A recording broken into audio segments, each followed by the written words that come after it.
booties for black girl nerds.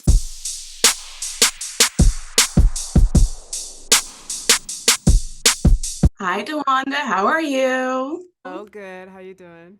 Good. First of all, thank you for always engaging with our Instagram content. I see it. I love it. I feel validated and seen. I am So one of thank you. you. You know that. So as I'm watching this film, your character, Jessica, she's very creative. Alice, who has this imaginary friend with Chauncey the bear, she's very creative. And it got me thinking, do you think that people who grew up with imaginary friends are predisposed to be more creative people in their adult lives? I think so. I mean, I think it's so wild because, Pyper Braun started acting when she was 4. You know what I mean? Like I didn't start until I was 15. I didn't discover, acting till I was 15 and I was like, "Oh, this is it."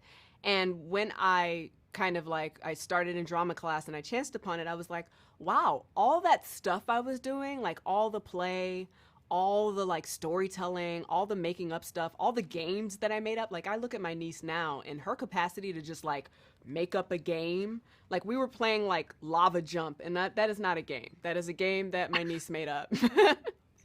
And I think you see those signs really early. Yeah, Hmm. absolutely. We've kind of talked about this before outside of doing interviews, you talking about wanting to be in genre films, and you've worked in genre films from Jurassic World Dominion. Now you're in horror with Imaginary. And I remember you mentioned to me, I don't know if you remember this, but Okay. you said you wanted to play Storm. Yes. I love how common knowledge this is. Um, First of all, are you still interested in playing Storm? And would you like to do superhero films next in your career? Because you've got this path, this trajectory in genre films that's really cool. I love the momentum there. Thank you. I really appreciate that. I mean, honestly, the truth is, Storm is the only Marvel character that I've ever wanted to play. Like from the very beginning. I remember there was one point, I'm not kidding, this is really funny, but they sent me an appointment for Black Panther, the first one, to play one of the women, like one of the soldiers, that kind of thing. And at the time, I was like, no, I'm good. I'll wait for Storm. And this is when there was no, like, who am I? Do you know what I mean? Like, who am I? Who am I to turn anything down to say no to Seraphim? But still, that's just how I am. I'm like, no, I have a larger dream for myself. So Storm was always, top of mind. And there's so much that, is untapped. She has not had her own standalone. We've now had 2 phenomenal, fantastic, wonderful iterations of, that character. And she still has not had her own film, and I know that superhero movies are moving towards ensemble, but there's something very special about like if I could see like a version of Storm that was like a Logan, Yes. that's And my they have pitch. such a rich and textured history, those two. You know what I mean? You see it. Yeah, yeah, I love it. So one thing that always sticks out to me watching these films and watching Imaginary in particularly is seeing these innocent like beings, which are in this case a bear and then like dolls that can easily be terrifying. What is it about something so innocent like can also be very terrifying? I think it's one, we were tapping into what's universal. And what's universal in this movie is like you probably were given a teddy bear at some point in your life, and everyone had a childhood. And it's about two taking something that we've seen, like taking the mundane and making it supernatural. You know, there's just like there's something really rife creatively about taking something that we think we know and rescripting it. So it's my single-handed objective to drop teddy bear stock. I really want people to be in their rooms and look at their teddy bears and maybe put them in the closet. That is my own personal goal. You've accomplished it. I'm looking at teddy bears in a totally different light Side after eye, seeing this film. side eye. So thank you, DeWanda, so much for taking the time to talk to Black Girl Nerds. I love your performance in this. Keep it up with the genre films. I love seeing you in them. And have a great premiere. Thank you so much. Really appreciate you. Thank you so much for taking the time to speak with me today. I appreciate it. Yeah, of Hello. course. So, Piper, I want to start with you. Throughout this story, Alice is speaking with Chauncey the bear. And while filming this, were you speaking to the actual bear through all of these scenes, or were there times where Chauncey had a stand in and you weren't talking to a bear? Ooh. Well, I was actually talking to the real Chauncey bear, but someone in the scenes where he does say a couple things, someone was saying the lines, and that was really how we actually. That's how these scenes actually went. So any scenes that were with me by myself, there's someone else in the room with me, telling me Chauncey's lines. Awesome. That's really cool.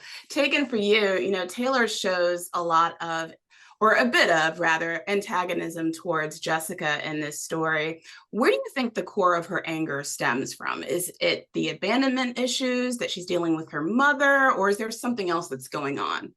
I mean, for me, when I was kind of developing Taylor, I always understood Taylor as she has all this resentment and aggressiveness towards Jessica because, with the complicated relationship that the girls have with their mother, it's kind of Taylor has taken on this maternal role and this very protectiveness towards Alice. And then when Jessica kind of comes into the picture, Taylor just is very selfish and feels that they don't need her and that she's done all this work for her and protecting her and being there for her, and that she just feels that Jessica isn't needed, and she's very angry about that. Yeah, it's such an interesting dynamic, the relationship of this family and how it evolves throughout the story. Piper, back to you. Was there any moments on set where you or any of the other actors were pranking with the bear, where they put the bear in somebody's trailer to kind of creep somebody out? Well, there's actually a story to that. So, I have the mock-up version of Chauncey. Our director, Jeff Wadlow, gave him to me on the first day. And I call him Fonzie for fake Chauncey. And I hid this bear around set to scare people, and I put him a couple times in Taegen's room. Yes. And he would end up a different place in the morning. So, Yes. yeah. Early morning, I just open my closet and then I find Chauncey staring at me. So that just wakes me right up. Not looking at teddy bears the same way after seeing this movie. That is definitely Yes. for sure. Agreed. Taken for you, is there a scene or a moment that still resonates with you just long after filming this movie? I think there's a lot of scenes that I really, really enjoyed filming, and I'd say one of them, you got to see a little bit of it in the trailer, but it's a scene where the carousel's kind of circling me and all of this, and I mean, that scene was so much fun to film, and it's so intense, and I mean, terrifying and everything, and I'm so excited for everyone to see the rest of that scene and the kind of the extended clip of it, because it was so much fun to film. Well, I'm excited for audiences to see this movie in its totality, and thank you so much for taking the time to talk to Black Girl Nerds, and you guys have a wonderful premiere. Thank you. Thank you. Thank you so much for taking the time to speak with me. I really appreciate it. I want to start with you, Jason. This film, Imaginary, we encounter a lot of jump scares, as many horror films have. Do you think that there's an art to creating jump scares? Do you have to have the right timing, the right kind of sound in order to make that impact? I do. You have to have the right director. I think you have to have, funnily enough, I think you have to have the right director and the right storytelling and the right acting. I think the actual mechanics of a jump scare are easy for me to say because I don't do any of this, so we'll let Jeff answer. But to me, from the outside, the mechanics of a jump scare are much easier than a great story and getting great performances. And without those two things, you can have the best mechanics ever and it won't be scary. What would you say? I mean, I would say it's very difficult. It's a dance. It's like planning any sort of sequence that involves visual storytelling. I often talk about horror movies as being action films where you've turned the volume way down, right? So in action movies, you're sort of tracking how things are moving and you're creating building. visual energy, and you have to do the same thing with horror films. You're just like, it's all about the details and slowing down. But to Jason's point, if you don't care about the characters, if you don't care about the story, it really doesn't matter. I love how Chauncey the bear in the background is like nodding as with your answers as we're Chauncey the bear is discussing not this. in our shot, just so you know. There's no bear here. What are you talking about? Oh gosh, yeah, there is no bear there. And Jeff, over to you. I don't want to give too much away, but there is a scene with Alice where she paints on a cement wall. Do you know what scene I'm talking about? Yes. Yeah, very well. Okay. Is that an homage to Beetlejuice? Yeah, I mean, Beetlejuice, I would also say Pan's Labyrinth. You know, remember when she draws the door on the wall in chalk? Look, as a storyteller who loves pop culture and wants to make movies for the broadest possible audience, I'm always drawing on things that I've seen. And I can certainly cite my references, but I bet someone with a more analytical mind than mine could pick out other references that I wasn't even aware of. But if you challenge me with them, I'd be like, yep, that actually makes sense. Yeah, I'm clearly referencing that movie in this moment. So there are a lot of really wonderful, I think, kind of horror references from the 80s and 90s in our movie because I love that. I love those movies from that era. Even as we evolved it into that scene later on, it gets more Beetlejuicy. So that's why I asked. Yeah, no, I mean, look, Beetlejuice is a surreal horror comedy, and I think our movie is a surreal horror film. So there's definitely some crossover. I mean, you've done a lot of films, and Blumhouse has shown a lot of diversity in a lot of the projects that you produced. How has Blumhouse actively changed the landscape of diversity in horror since you've launched the company? Well, I think that I like to think, we were doing that, before it was top of mind for everybody. And we were doing that because I always felt our audience is very diverse.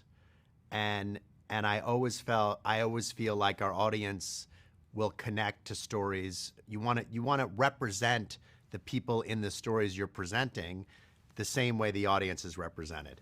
And so from very early on, we always pushed to have people who are underrepresented, particularly in horror movies, in our movies. And it's the right and good thing to do. It also makes commercial sense, and we did it for that reason.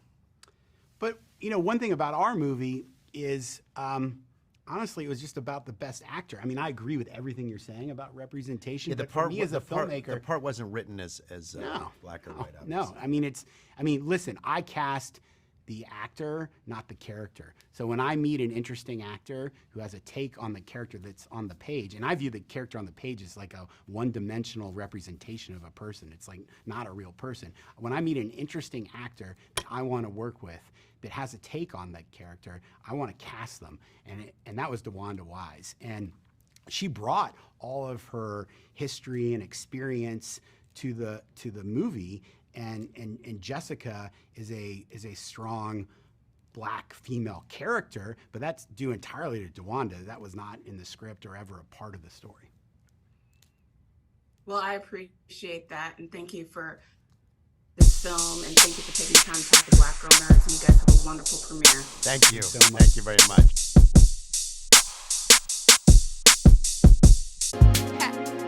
Better shake your booties for Black Girl Nerds. Better shake your booties for Black Girl Nerds.